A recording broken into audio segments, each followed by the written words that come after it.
The Great Spaghetti Incident, a true tale of Noodly chaos. It was a Tuesday, which, according to the International Calendar of Nonsense, is statistically the most forgettable day of the week. Nothing important happens on a Tuesday. Babies born on Tuesdays grow up to become librarians or rogue alpaca groomers, but not this Tuesday. Oh no, this Tuesday was about to enter the annals of absurd history, all thanks to one man, one pot of spaghetti, and a squirrel named Kevin. Gerald P. Mumbleson, a middle-aged man with the charisma of wet toast and the fashion sense of a colorblind wizard, had one goal: to make spaghetti. Not just any spaghetti, no sir. This was to be the ultimate spaghetti, a recipe passed down from his great-grandmother, who may or may not have been a pirate.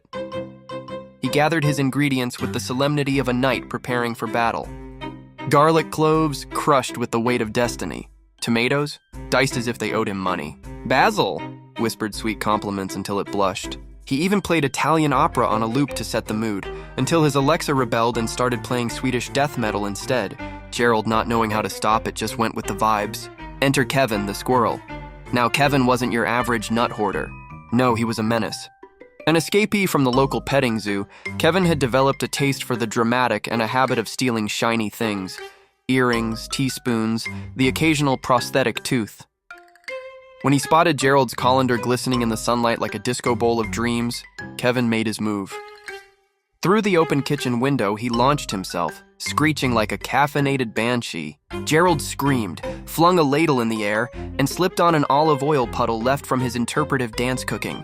In slow motion, he watched as the pot of spaghetti arced gracefully into the air like an Italian SpaceX launch. It landed with a schlorp on Gerald's head. He was now the world's saddest meatball. Kevin, victorious, seized the colander and wore it like a battle helmet. He struck a pose on the counter, flexing his tiny biceps and chittering triumphantly as if to say, "I am become pasta, devourer of order." The neighbors reported hearing shrieks, opera, and what they described as a rodent reenactment of Gladiator. Gerald was eventually found passed out on the kitchen floor, covered in marinara, while Kevin held his ground like a furry, pasta-scented warlord. To this day, Gerald only cooks lasagna. Moral of the story? Never underestimate a squirrel with ambition, especially on a Tuesday. Would you like another absurd tale from the archives of culinary chaos, or perhaps a tale featuring a penguin with commitment issues?